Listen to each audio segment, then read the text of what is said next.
The hydraulic system module will start with a brief system description, followed by a review of the controls and indicators. We will then discuss the operation of System A, System B, and standby hydraulic systems. We will also examine the operation of the power transfer unit. The units using hydraulic power are landing gear and brakes, autopilots, nose wheel steering, flight controls, leading edge flaps and slats, trailing edge flaps, and thrust reversers. The airplane has 3 hydraulic systems.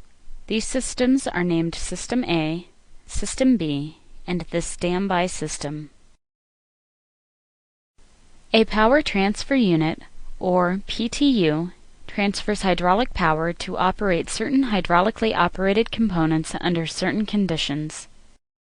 Systems A and B are each powered by an engine-driven pump and an electrical pump. System A engine-driven pump is powered by the number 1 engine, and System B engine-driven pump is powered by the number 2 engine. The hydraulic reservoirs are located in the main wheel well area. System A and B reservoir heads are pressurized by air from the pneumatic manifold. Pressurization of the reservoirs ensures a positive fluid flow to all hydraulic pumps and minimizes foaming. The standby reservoir fluid level is filled by a line from the B system reservoir. Standby reservoir pressurization is hydraulically maintained by this line. Let's look at the controls and indicators for the hydraulic system. System A and System B controls and indicators are located on the hydraulic panel, located on the overhead panel. Hydraulic information is displayed on either the upper or lower display unit. The standby hydraulic system is controlled by the flight control panel, which is also located on the overhead panel. Hydraulic quantity and pressure is displayed on the lower display unit. If the lower display unit is not operating, the information can be displayed either on the upper or inboard display unit, depending on the position of the display selector switch. Let's take a look at the operation of System A. System A hydraulic pressure is provided by 2 pumps, an engine-driven pump and an electric-driven pump. These pumps pressurize the same hydraulic line. One-way check valves prevent backflow into each pump assembly. System A engine pump is driven by engine number 1. The electric motor receives power from transfer bus number 2. Hydraulic fluid for the engine-driven pump is fed through a standpipe. In the event of a leak in the engine-driven pump, System A fluid level will drop below the level of the standpipe. The engine-driven pump will no longer use up any hydraulic fluid. Since the intake for the electric-driven hydraulic pump is at the base of the reservoir, the electrical hydraulic pump would continue to receive hydraulic fluid, thereby pressurizing System A. With the hydraulic fluid level at the top of the standpipe, the System A quantity would indicate approximately 20% full. The Engine 1 hydraulic pump switch controls the System A engine-driven pump through a solenoid-held blocking valve. In the on position, the solenoid is de-energized and the valve opens, thereby allowing the pump to pressurize the line. The switch is normally left in the on position, as it extends the service life of the solenoid assembly. In the off position, the solenoid is energized and the valve closes, removing hydraulic pressure from the line. Hydraulic fluid continues to circulate around the pump casing for cooling purposes. This fluid is returned to the reservoir. Since the solenoid-held blocking valve requires electrical power to close, the valve will automatically open in the event of the loss of the opposite DC bus. Fluid is supplied to the System A engine-driven hydraulic pump through a hydraulic supply fire shutoff valve. This valve is closed when the respective engine fire handle is pulled. The associated low-pressure light is also deactivated. The Electric 2 hydraulic pump switch controls the System A electric hydraulic pump. This pump receives power from transfer bus number 2. Notice on the hydraulic panel that the System A electric pump is labeled Electric 2. In the event of a failure of the number 1 engine, the System A electric pump remains powered and System A continues to be pressurized. Although the engine-driven pump supplies 4 times the volume of hydraulic fluid than the electric pump, Both System A pumps provide 3,000 psi of pressure. This pressure is sensed downstream of the pumps. System A pressure is normally indicated on the lower display unit. When pump output pressure is below normal, the respective low pressure light illuminates. Both System A pumps are cooled and lubricated by hydraulic fluid. This fluid then passes through a heat exchanger located in the number 1 fuel tank. On the ground, at least 1,675 pounds of fuel is required to ensure proper cooling of the electric hydraulic pump. The temperature of the electric hydraulic pump is monitored by sensors located in the pump, casing, and drain line. If the temperature exceeds a predetermined value, it will cause the associated overheat light to illuminate. The overheat light does not monitor the temperature of the engine-driven pump.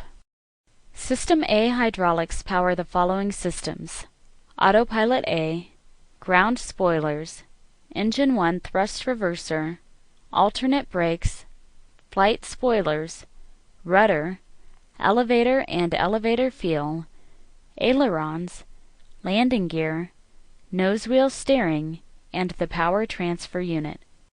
System A reservoir quantity is displayed in numerical format on the lower display unit. The displayed value represents the quantity of hydraulic fluid as a percentage of the full reservoir. 106% represents a full reservoir. A white refill label is displayed when the associated reservoir quantity drops below 76%.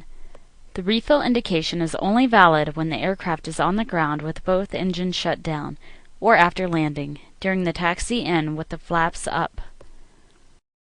The standpipe level is approximately at 20%. Now, let's look at System B hydraulics. System B hydraulic pressure is also provided by two pumps, an engine-driven pump and an electric pump. These pumps pressurize the same hydraulic line. One-way check valves prevent backflow into each pump assembly. System B also has a standpipe, but unlike System A, the standpipe supplies hydraulic fluid to both System B pumps. The reason for this arrangement is that the power transfer unit also uses fluid from the System B reservoir. The PTU fluid intake is at the base of the System B reservoir.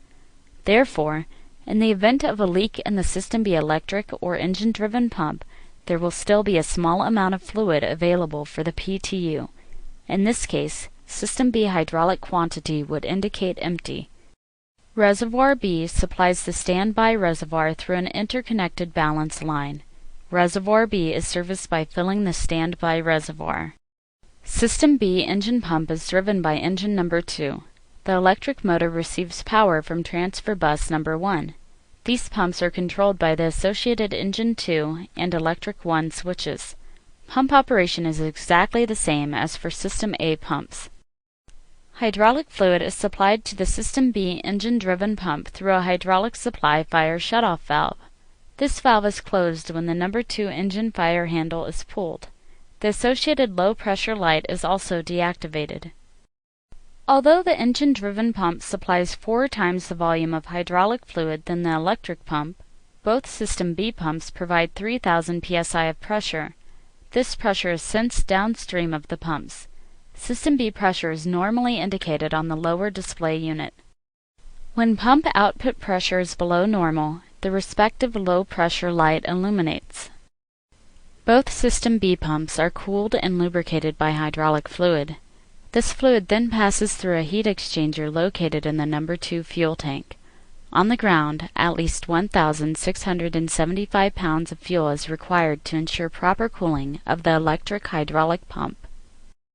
The temperature of the System B electric hydraulic pump is monitored by sensors located in the pump casing and drain line. If the temperature exceeds a predetermined value, it will cause the associated overheat light to illuminate. The overheat light does not monitor the temperature of the engine-driven pump. System B hydraulics supply hydraulic pressure to the following aircraft systems: auto slats, leading edge flaps and slats, engine 2 thrust reverser, autopilot B, yaw damper, rudder, elevator and elevator fuel, ailerons, flight spoilers, normal brakes and auto brakes, trailing edge flaps, landing gear transfer unit, and alternate nose wheel steering. System B reservoir quantity is also displayed in numerical format on the lower display unit. The displayed value represents the quantity of hydraulic fluid as a percentage of the full reservoir. 106% represents a full reservoir. A white refill label is displayed when the associated reservoir quantity drops below 76%. The refill indication is only valid when the aircraft is on the ground with both engines shut down, or after landing, during the taxi-in with the flaps up. In the event that the standby hydraulic reservoir is depleted, the System B reservoir will indicate approximately 72% full. Let's discuss the operation of the standby hydraulic system. The standby hydraulic system consists of an electrically driven hydraulic pump. If either System A or System B fails, the standby system is available for operation of the rudder, the thrust reversers, extension of the leading edge devices, and the standby yaw damper. The standby hydraulic pump is powered by transfer bus number 2. The standby pump produces 2,700 psi of pressure and can only supply half the volume of the System A or B electric hydraulic pumps.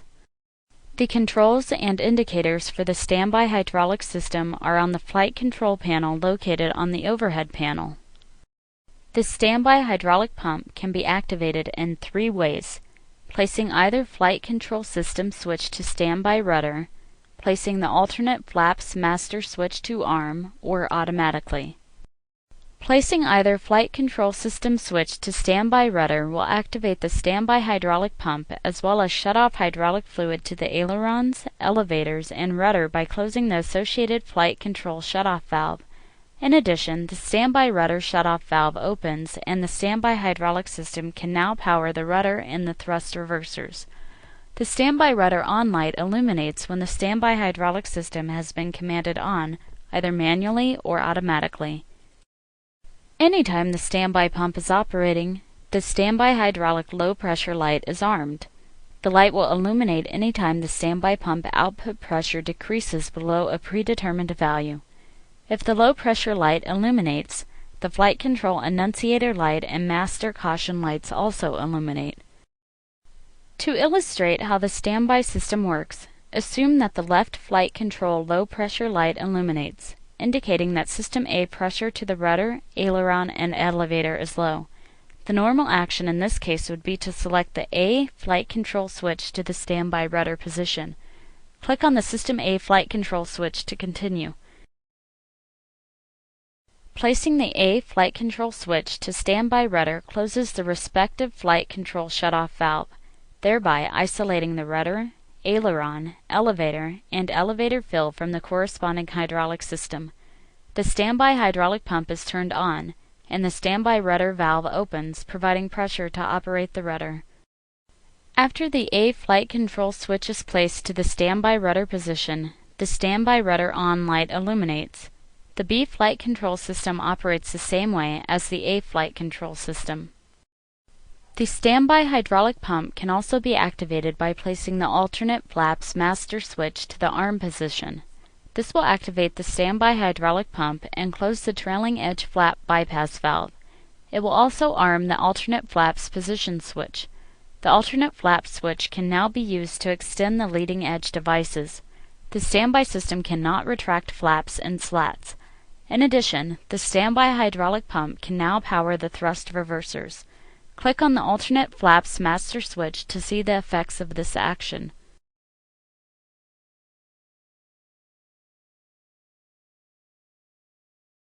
The standby hydraulic system has an automatic feature that provides backup hydraulic pressure to the rudder during critical phases of flight. The standby pump will operate automatically under the following conditions. System A or B pressure is low, the trailing edge flaps are extended and the airplane is airborne or the wheel speed is greater than 60 knots. Retracting the flaps or slowing the aircraft to below 60 knots wheel speed will automatically cause the standby hydraulic pump operation to cease. In addition, the standby hydraulic system is automatically commanded on when the main rudder PCU force fight monitor trips. Once the standby hydraulic pump is activated automatically, the standby rudder shutoff valve opens and the rudder is now powered by the standby hydraulic pump. In addition, standby hydraulic pressure is available to the thrust reversers. Standby hydraulic fluid quantity is monitored by the low quantity light. It illuminates any time the fluid quantity in the standby reservoir is below 50%. The flight control annunciator and master caution lights illuminate. The final topic in this module is the Power Transfer Unit, or PTU. The Power Transfer Unit provides an automatic backup source of hydraulic power to the auto slats and leading edge flaps and slats. These systems are normally operated by System B. A shutoff valve prevents operation of the PTU during normal operations. The purpose of the PTU is to supplement volume, not pressure. The Power Transfer Unit will operate in flight when the flaps are between 1 and 10 degrees. If the System B engine-driven pump pressure drops below a predetermined value, a signal is sent to open the PTU control valve. This allows System A pressure to drive a hydraulic pump which pressurizes System B fluid. The PTU draws hydraulic fluid from the bottom of the System B reservoir. The PTU will also provide sufficient volume to operate the auto slat system. The PTU will stop operating if the alternate flaps master switch is armed and the alternate flap switch commands down. This concludes the hydraulic module.